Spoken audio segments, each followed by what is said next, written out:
Welcome to the Town of Stellarton Council meeting, June 10th, 2024. Start with approval of the agenda. I have two things to add to the agenda for council's consideration. Number one, the Police Chief of Sales Service Agreement with the Town of Westville, and the Pictou County Shared Service Authority, East River Environmental Control Center, PCAP Assistance Program. Okay, we'll make those number 10 for PCAP and number 12 for police. Okay. Could I have... I move to accept the the agenda as written. I second with the amendment. Okay, approval of the amended agenda, moved by Councillor Knight, seconded by Councillor Lewan. All in favor? All right. Motion carried. Could I have a motion to accept the minutes of May 13, 2024? I so move.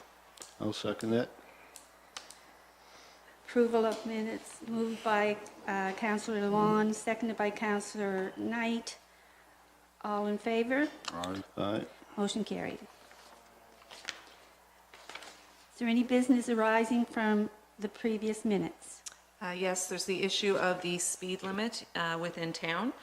I was speaking with the Traffic Authority, Chief Mark Hobeck, and this has also been brought up at the Police Commission meeting.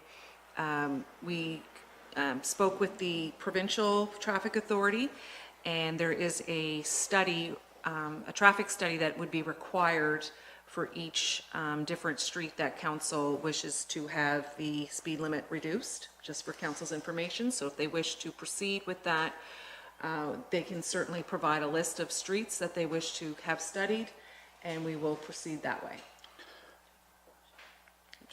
I need directions. No, it's yeah. Some of the streets, I know the residents are here from Old Foxbrook Road, but that's one of the ones we were targeting.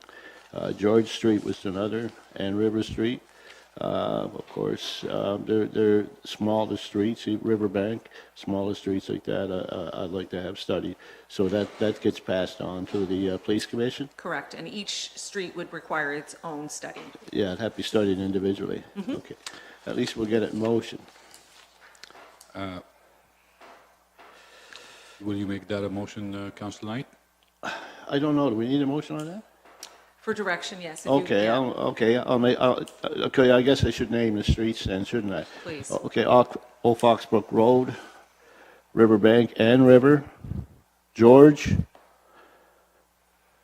They're the main ones. Is there any you can think of? Hemlock and Weir Avenue.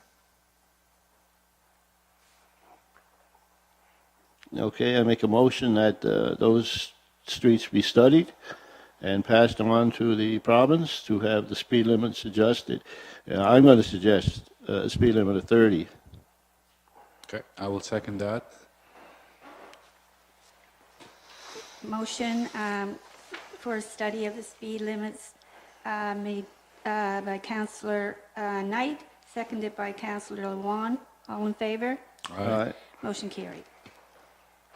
Next, we're going to have a presentation of the 2023-2024 audited financial statements by Brenda McKay and Matt Gallant.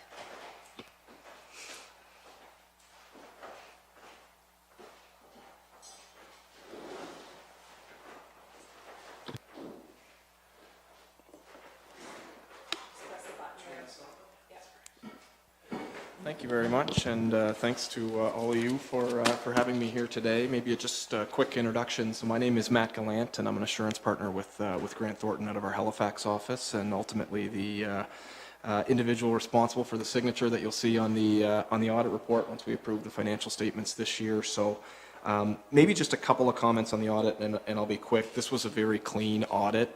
Kudos to the finance team here at the town. They do a great job. So it's really a good team effort to get this across the line. We are about 2 months post year end, which is no small feat to get this all done in that scheduled time. So really appreciate the support from the town in getting us to where we are today. Again, clean audit, this is a clean audit opinion. It's an unqualified opinion, which is what we're chasing here. That's reflected in what you'll see attached to this report once council approves the financial statements as final. We have had an audit committee meeting whereby the statements are recommended for approval. They come to council, and council will ultimately, hopefully, approve those financial statements here tonight. Just a couple of very, very quick comments on the financial statements. If I look at the balance sheet, the statement of financial position of the town, your cash balance is up during the year. We do include a cash flow statement within the financial statements, which really reconciles the cash. So if you're curious as to where the cash went or came from, I would take a detailed look through that statement. It really lays out line by line where that came from. You do have some land held for sale in the business park. There was a portion of that got sold during the year. Those sales are getting added to your capital fund. So your capital fund is adding those sales, growing the capital fund, and then obviously there's a delta for anything that you finance during the year out of the capital reserves.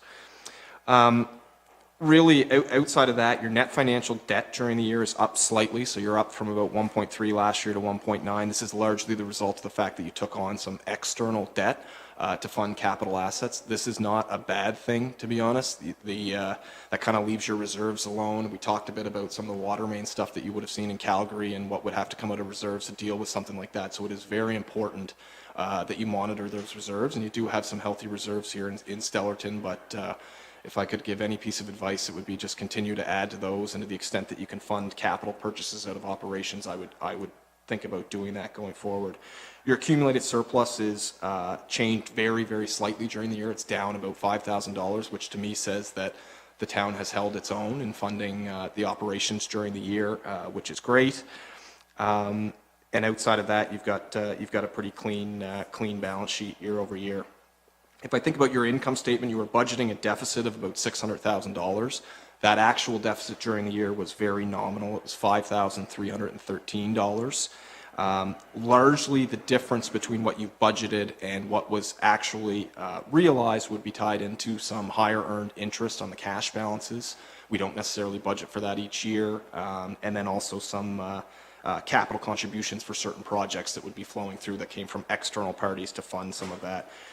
Your biggest expense in the financial statements is always going to be depreciation of the capital assets. It's very important that the town monitor capital assets as they age and continue to keep those assets upkeep, which you're doing and will continue to do as you go forward. And outside of that, it was, like I said, it's effectively a balanced year when you think about your revenues and your expenses of the town. In the notes to the financial statements, as I mentioned, there is a cash flow statement in here where you can follow and trace through where your cash came from. You would have had some external debt that came on, comes in as a plus. Anything that you've paid comes out as a minus, of course, out of the cash accounts, and that's all reconciled here. Outside of that, the statements would be very consistent with prior years. Your notes are consistent with prior years. We have signed off that the statements are complete, they are accurate, so we are ready to finalize, and once we get the approval from council, we'll release the statements final. We'll get those punted into to the province as well, and they'll be available. So again, very clean year, and we appreciate the partnership at Grant Thornton. So thanks to you guys. Thank you. Any questions? I'm good. I'm good. I move. I'll second it. Moved by Councillor Lalonde, seconded by Councillor Knight to accept the audited financial statements. All in favor? All right. Motion carried. Thank you.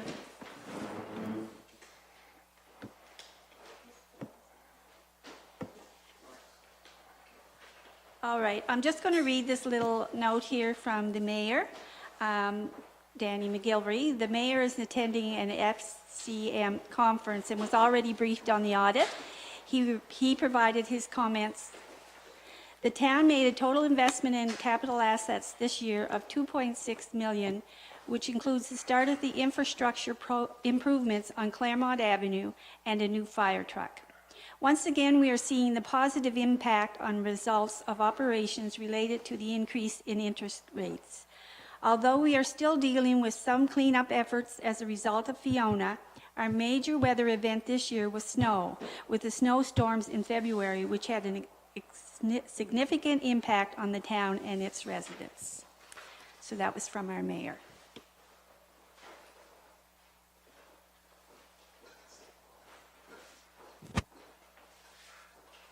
Okay,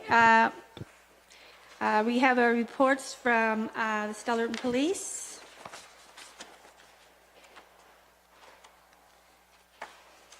Any comments? I'm good. I move. I'll second that motion. Moved by Councillor Luan, second by Councillor Knight, to accept the reports. All in favor? Aye. Motion carried. The fire department's report, monthly report, is in front of you. Any questions? I so move. I second. Moved by Councillor Knight, seconded by Councillor Luan, to accept the report. All in favor? Aye. Motion carried. Next report is from Marketing and Communications. Any questions? I so move.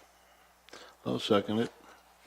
Moved by Councillor Knight, seconded by Councillor Luan, seconded by Councillor Knight. All in favor? Aye. Aye.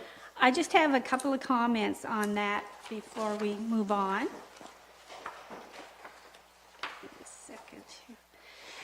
Just a few things that you might not know. The town now has 3 e-bikes that are nearly road-ready to be booked by individuals.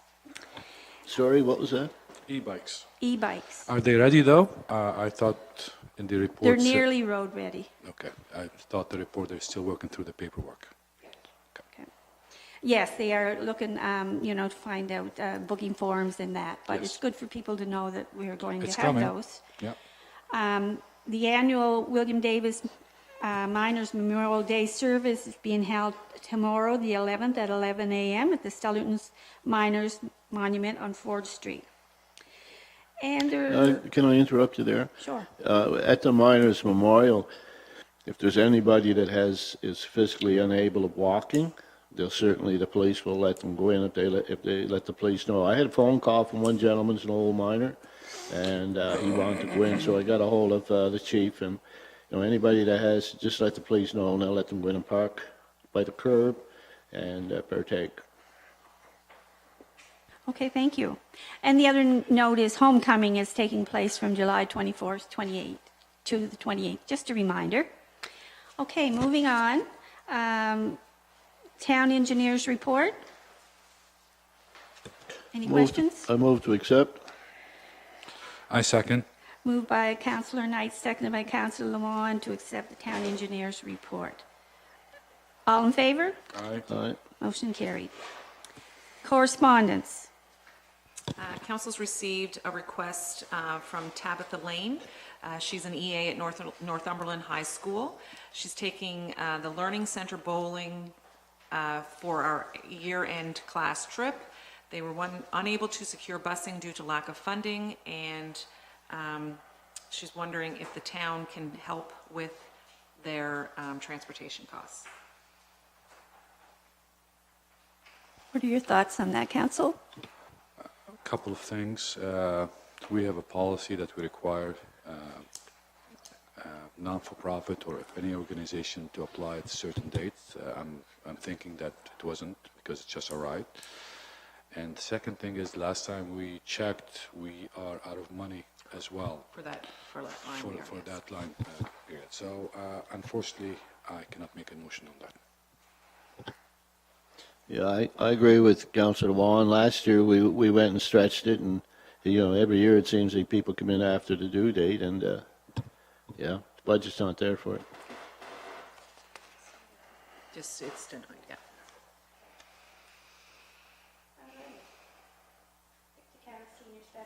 So I received correspondence from the Pictou County Seniors Festival. They're looking for requests for volunteers. So I told them that I would bring this to council's attention. So the Seniors Festival is being held from August 8th to the 10th in Trenton. And their festival's been around since 1989 and provides entertainment and fellowship to seniors in Pictou County, and it's organized and run by volunteers. They do charge a small admission fee, which covers their expenses like meals, prizes, and live entertainment, but assistance is always appreciated. So they are looking for any volunteers that, and if they do wish to help with volunteering, they can contact Diane Wilsack. She's the president at 902-752-2410, or Wendy Archibald at 902-922-2226. Madam Chair, can we pass that along the page and have it put on our website? Thank you, Brian. Do that. Pictou County Volunteer Ground Search and Rescue. So as part of the annual grants, a donation or grant was given to the Pictou County Volunteer Ground Search and Rescue in the amount of $1,548, which was their request, and they are sending a letter of thanks for the donation. Same thing, council approved a donation to Ryan's Case for Smiles in the amount of $250, and those funds were being used to buy fabric for pillowcases for children in our community who are hospitalized and spending time in the Pictou County shelters. Again, thanking council for their donation. Joe Earl Memorial Road Race. Yeah, with the town donated to the 58th Annual Joe Earl Memorial Road Races, and they also have sent a letter of thanks. Thank you. Committee of the Whole report. The following recommendations are for council's consideration from the Committee of the Whole meeting held on June 3rd, 2024. Recommendation number 1, on recommendation of Committee of the Whole, council approved 4x4 truck tender received from Highland Ford in the amount of $109,400 plus HST, as this was the lowest tender received.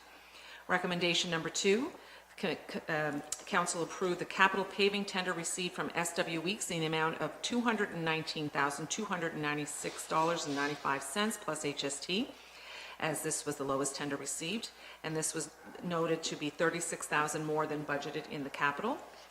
Recommendation number 3, council approve an extra $75,000 for stormwater separation for Claremont Avenue. I so move. I'll second that. Moved by Councillor Wan, seconded by Councillor Knight to accept the Committee of the Whole report.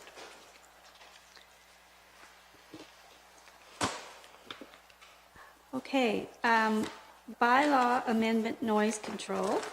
So this is the second and final reading for council's consideration. A public hearing was held, the first reading was held on May 13th, past the first reading, and a public hearing was held today at 5 o'clock. And this is on council's agenda for their second and final reading. Comments? Yeah.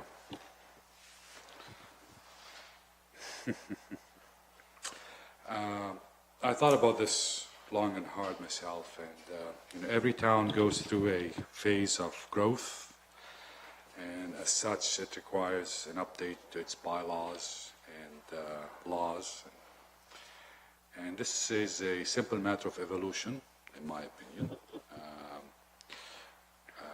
You either stay small and stay a village, or you accommodate the businesses that pays half of our taxes, if not more,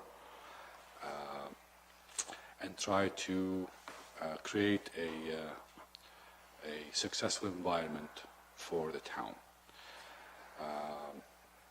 There was two options, in my opinion, here. One of them would be to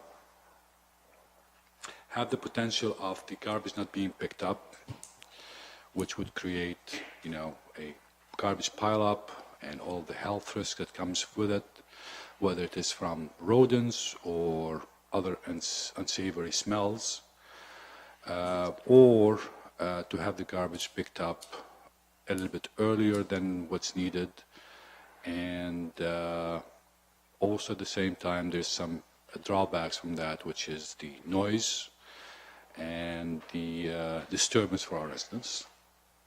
As I said at the beginning, it wasn't really an easy decision for me, and I'm pretty sure that council feel the same. But I do support this, with the exception of removing 1L12, Allen Avenue, Apartments, Park Street. I feel that this area is way too residential to start at 5:30 in the morning. I'll put the motion through for that. Sorry, Counselor, what was that? Which one you pulled out? The last one, Allen Avenue Apartments, I would like to be pulled out. All right. My opinion is, Ford Street's a very busy street, and we've had issues there with traffic over the years. And anytime you come up there, most times it's dangerous trying to get through there with people crossing, whatever have you. My concern is the safety for the drivers and the company trying to extract their material. So I'm going to second that motion. So for clarification, you are approving the second and final reading by removing Section 12, letter L, number 1.112, removing Allen Avenue Apartments, Park Street.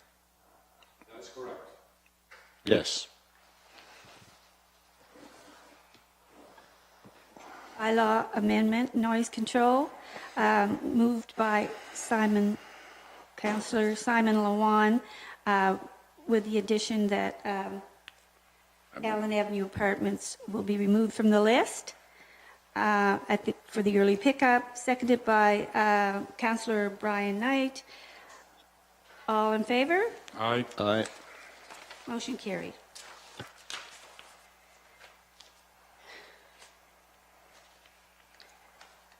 Resolution, MIP application. The Municipal Innovation Program.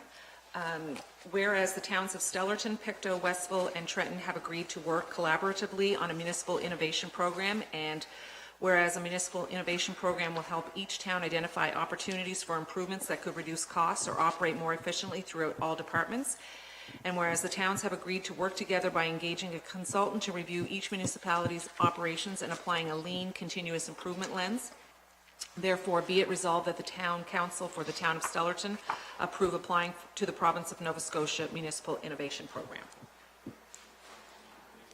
Yes, please. I so move. I'll second that motion. Moved by Councillor Wan, second by Councillor Knight to accept the resolution as read. All in favor? All right. Motion carried.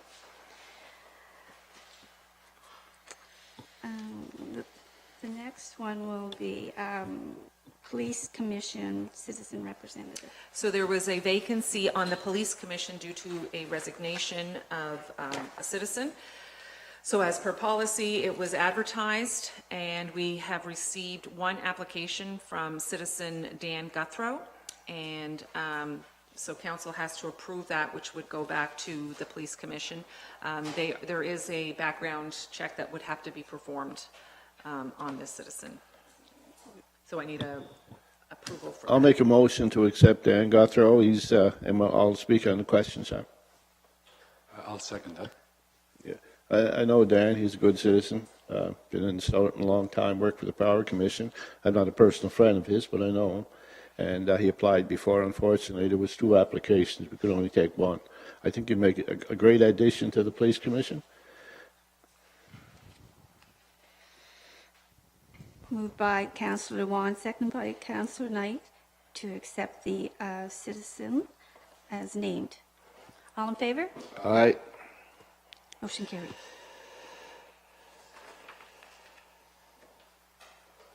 We'll have the Police Chief, sale of services.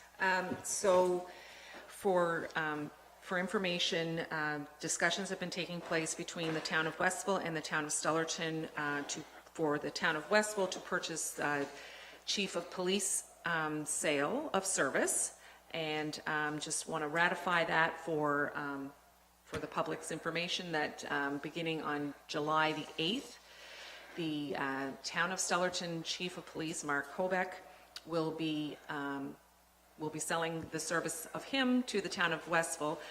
It's done on a 60-40 split time-wise, but cost-wise, it is shared 50-50. Is there any questions, Simon, you want to ask? No question. I just want to do a remark. I was in favor in the past to keep a joint police chief. I am very happy now to go back to that, and with the leadership of our police chief, which we highly rate and respect, I think it's an excellent move, and thank you, Brian, for all your work on that. Yeah, as you know, we tried to have a standalone, and that didn't work through the Department of Justice.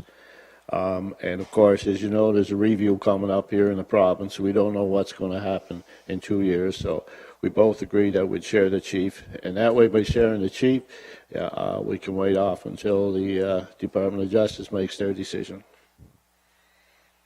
We need a motion. Do we have a motion? You need a motion? Yes. Yep, moved. I'll second. Moved by Councillor Knight, seconded by Councillor Wan, to accept the sale of services with the police chief. All in favor? All right. Motion carried. I think it's been passed through Westville already, hasn't it? Yes. Okay. Oh, you were there for it, were you?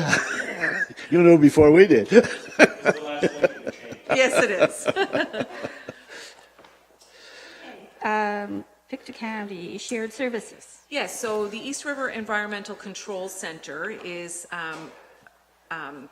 applying under the Provincial Capital Assistance Program, and the application for that PCAP opened on May 2nd, and the application deadline is June 13th. It does require motions from each participating municipal council endorsing specific project submissions. So the staff from ERIC, as it's known, is proposing 2 submissions be made by the participating municipalities. The program funds up to 50% of eligible project costs and are intended to support categories such as capital construction for water, wastewater, or stormwater infrastructure.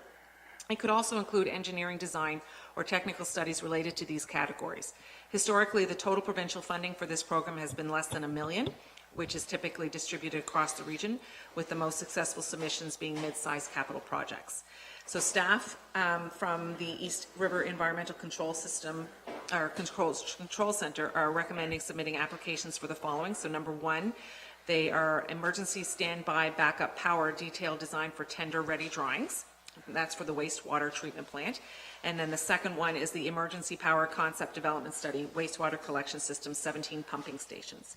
And both projects have been approved to take place this fiscal year under the Pictou County Shared Services Authority. So I need 2 motions from council. Council prioritize the emergency stand-up backup power detailed design for tender-ready drawings, the wastewater treatment plant, as the municipality's first priority for funding applications through the Provincial Capital Assistance Program for 2024. That's a tongue twister. I'll Sure move. is. I'll second on the question. This is not going to cost Stellarton any more money? No, it's already approved under their budget. All right, thank you. Moved by Councillor Knight, seconded by Councillor Wan, to accept the first one.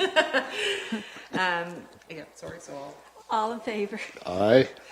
Motion And carried. the second motion is for council to prioritize the emergency power concept development study, wastewater collection system, 17 pumping stations, as the municipality's second priority for funding applications through the Provincial Capital Assistance Program. Again, I'll repeat, Councillor, is there any cost to us? No. I'll make a motion. All right, I'll second that. Moved by Councillor Knight, seconded by Councillor Luan, to accept the second motion. All in favor? Aye. Motion carried.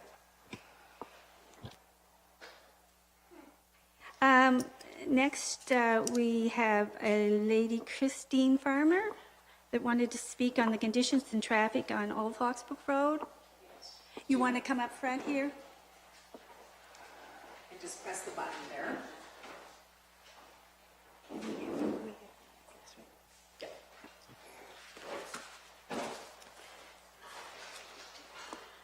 Good evening, ladies and gentlemen, and the residents of Old Foxbrook Road. We are here tonight to express our concerns about our street, the Old Foxbrook Road. Our street needs to be widened to accommodate the amount of traffic generated by our soccer and ball fields, and also the soccer complex in itself, and the speed of some of the cars traveling the street. On May the 29th, we undertook to count the number of cars going up our street only between the hours of 5:30 and 6:45. During that time, there were 115 vehicles up the street only. not counting the ones that came back down that were already up there. And guess what? Regular games of bingo don't start until 7:45. So there'll be more cars. And the parents have yet to come pick up their kids from the ball fields. Our street needs to be widened. If not, put in an alternative route for the area. Our street is 17 feet wide.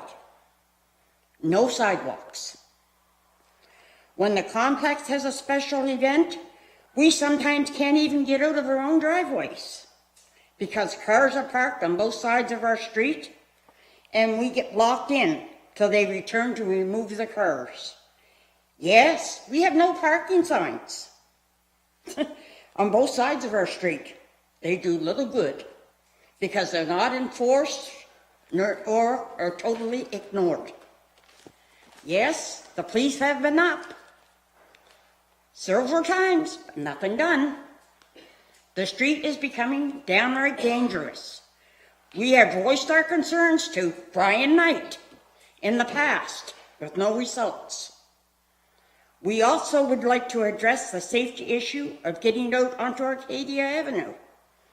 You have to pull directly into the intersection to see the oncoming traffic because our view is blocked by a bush on the corner. When the leaves come out is when we have this problem. This also impacts the traffic coming from Arcadia, turning onto our street, because they have to wait so we can get out onto Arcadia so they can make the turn onto Old Foxbrook Road safely. We have 4 homes on our street with small children and a daycare as well. They can't even push their strollers or carriages up our street safely because the road is so narrow. They have no place to go when they encounter oncoming traffic. In the winter, our street becomes truly a one lane. There's no place for the snow. When you meet another vehicle, you have to try to back up and, if possible, pull into our neighbor's driveway, so they can get by. If you're walking, that's a whole different story. I don't know about the rest of you, but I'm too old to be jumping into snowbanks to get out of the way of cars. We feel our street is getting dangerous, and because of these concerns, we would like to see some action taken on these issues. In closing, I would like to thank you for fixing the edges of our broken pavement along the street, which took place on May the 28th. Yeah, I hear your pain and I understand your problem. We have been trying to resolve it. And one of the things, as you might just hear, we've been pushing to have I've been pushing to have the speed limit reduced to 30 kilometers an hour. That's been on the books now for 2 years. Speed limit ain't going to change the problem we have. It's the amount of traffic, period, that's on that street. I understand that, and it's so narrow. Yeah, I understand that, but how do you control cars going up that street? Then put another route in. You had told us a few years back, there was an alternate route going to be brought in to come through up on the back corner, but it never took place. I'm not aware of that. I'm sorry. But We get memories. Like, I had the pavement extended because I had complaints that there was too much dust coming off the road when it came down, and I had that extended. And one of your fellows told me not to put speed bumps in. The only thing I can suggest right now, I can see the chief and maybe put stop signs, 3-way stop sign down there by Call and Call and Old Foxbrook Road to see if that can break the speed. I did take it to council about having it widened, but it didn't go anywhere. Well, there's only 3 here apparently that's on the council. No, there's more than 3. They're not here today. There's 2 missing. But the thing is, there's more to than just widening the street. You have to move telephone poles. You're talking about sidewalks. We have to put curb in. in order to have sidewalks, and then when you put curb in, you have to put storm and water in. Okay, so what comes first? Our children's safety? Absolutely, absolutely. So what's going to be done about that? We have been looking at it. I agree with you, the street is too narrow, but we had the street riding down on George Street here a number of years ago, and I had residents down there calling and complaining because now the speed increased because the road was wider. We have experienced cars going up our street, and if I had a gun that showed you the speed limit, they'd all going over 100 kilometers. We had the speed radar up there, and it didn't show that. Well, there is. If I can speak, please. I really appreciate your comments. I really do. I don't agree with widening the street myself. That's just my personal opinion. As Brian said, it's just going to make people go faster. If you go up the bullpen on McGregor Avenue, it's a wide street. People think it's a highway, and they go 70, 80, and 90. So I don't think you really want that. The other options, though, is to have sidewalks. And 30 kilometers per hour, as Brian has said, and Brian has been working on that and fighting for it for years now. Whether we're going to get anywhere with the provincial government or not, that's yet to be seen. The biggest problem that we have right now is about the capital expenditure and the priorities. I can tell you that this street in specific has been brought up multiple times. There was a couple of studies for speeding in that area. And if I remember correctly, there was one person that was speeding at 80 kilometers or 90 kilometers at 4 o'clock in the morning. Everybody else was between 40 and 60 kilometers. The problem with 60 kilometers is, on a narrow street like that, it looks like it's 100 kilometers. But 60 kilometers, you can't prosecute for that. The 60 kilometer is a 0 to 10 kilometers allowed by the police that the judge is not gonna rule in our favor. Having said that, I would like to see some sidewalks on that street. I would like to see some sidewalk on that street. I would also like to see some sidewalks on Hemlock because it's a very busy street that goes to the Olympic Park. And I would like to see some sidewalks on River Street.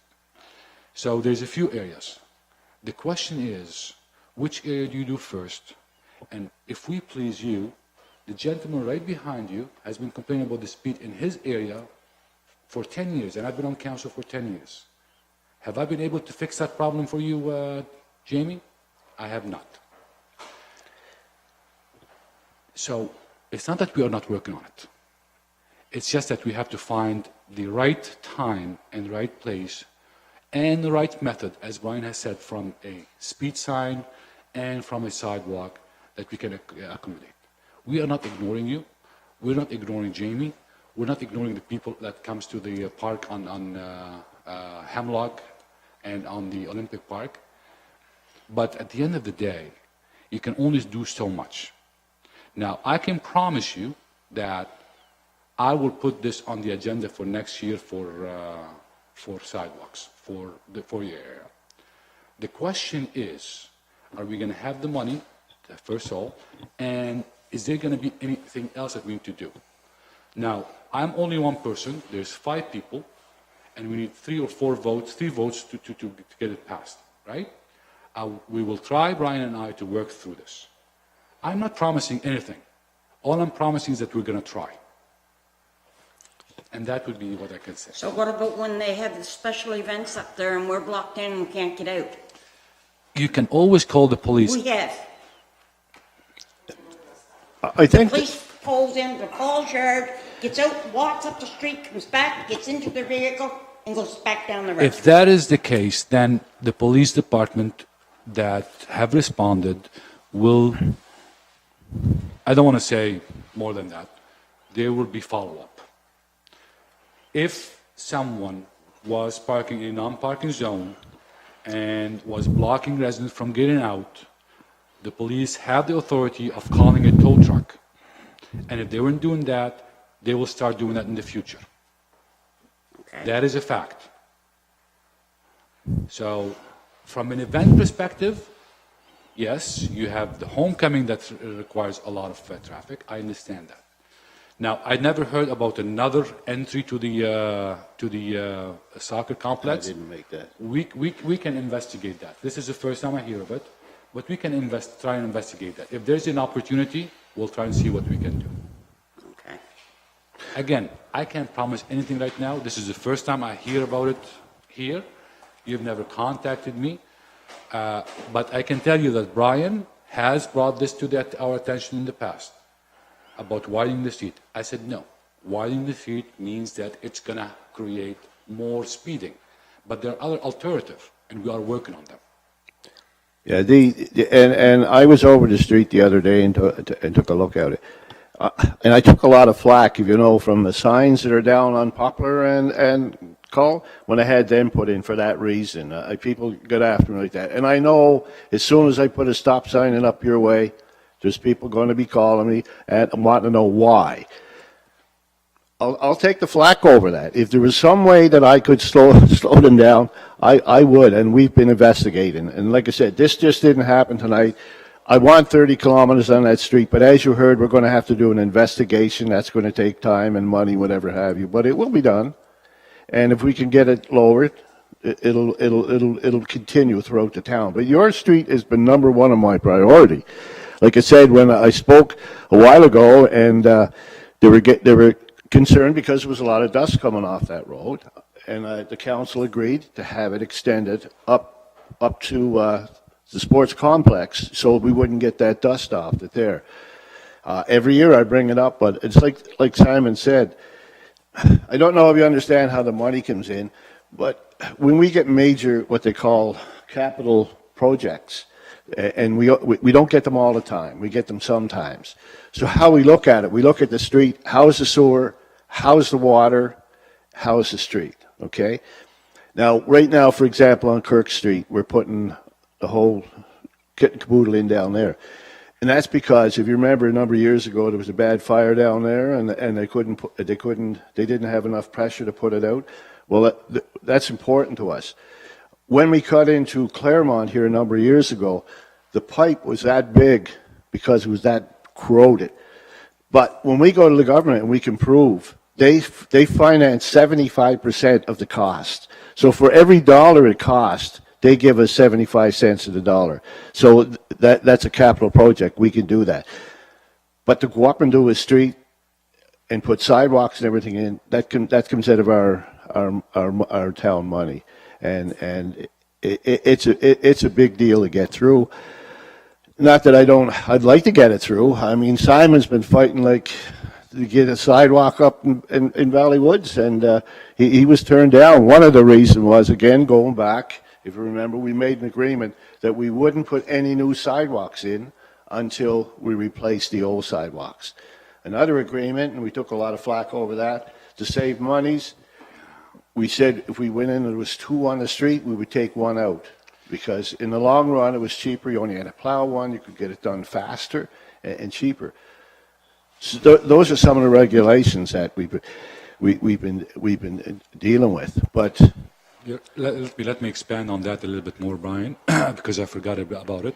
So 8 years ago, when we came into to this position, the sidewalks in our town was in absolute shambles. And there was almost no money put in on a regular basis to maintain it.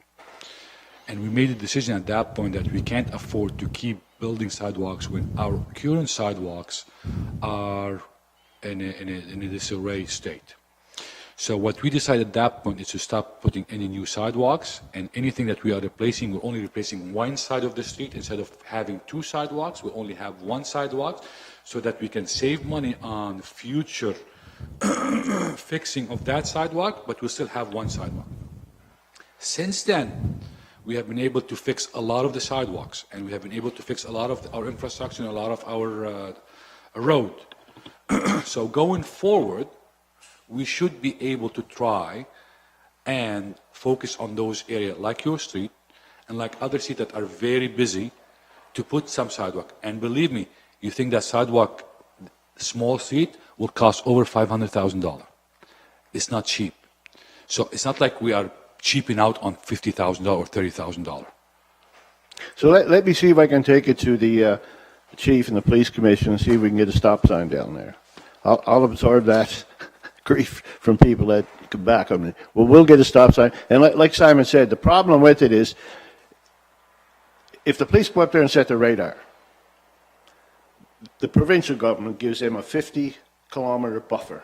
So they can't charge unless they're doing about 62 or 63 kilometers an hour. So that's too fast. In my opinion, over 30 is too fast going down the street. That street, yes. Yeah, and I agree with you, and that's why I've been pushing to get that lowered to 30. So what we'll do is I'll pursue it, and you leave your name and your address and everything, and or your phone number, and I'll get back to you, each and every one of you want, and I'll tell you how successful it was. But I'll push to get that stop sign. That should help it. Now, that being said, if we send the police car up there and they don't stop at the stop sign, then we can charge them. But as far as speeding goes, our hands are tied. You know, we've been lobbying the provincial government now for over 2-3 years to give us the ability. I went to Justice Department and I went to the MLAs to give us the ability to set our own speeds. Because then if we can do that, then we can take some of the streets. Susan has the same problem on her street up there. They're flying. On my street over there, you want to sit in my living room some days. It's just like they're taking off from that stop sign like you wouldn't believe it. Well, I know at times it's just like Indianapolis Speedway on the street up there. And I, you know, I sympathize with you. I know exactly where you're coming from. Because I got the same issue down my way and all the street. And there's a couple of cars. My next door neighbor, she's trying to get the license plate for me so they can the police can charge them. They go flying up around. You can hear them in the nighttime. Oh, yeah. Flying around, and I can hear it from my place. But I'll do that for you. Leave your names with Susan, and I'll take it, talk to the chief tomorrow, and see if we can get stop signs put up there. At least I can do that. Polly doesn't want a bump up there in front of his house, so we won't put any speed bumps. We won't put any of them in, but we'll see if that'll help, and see if we can resolve your problem there. Well, I appreciate you coming today. By the way, thank you very much for coming. but there will have to be something done because, I mean, it is getting dangerous for the kids on that street. Look, I got grandchildren. I agree with you. And if there was something I could do, I would certainly do it. But our hands are tied for most, and we've been trying. It's the same with these noise bylaws and all the other stuff that's out there. If the province tells us this is what we're allowed to do or what we have the ability to do, that's as far as we can go. And with this speed and stuff, you know, 40 kilometers is fast enough in this town. Sometimes it's too fast. And sometimes it's too fast. Like I said, George Street, Riverbank, Old Foxbrook Road, those streets are narrow streets, and there's no way that they should be going up there any faster than 30. And when you get people from out of town, of course, they're not from here, they have a different outlook on how fast they should go. True enough. So, Thank you for coming. Thank you, Christine, for coming and making your comments known. Thank you. you're welcome. It's now open forum if anyone else would like to speak.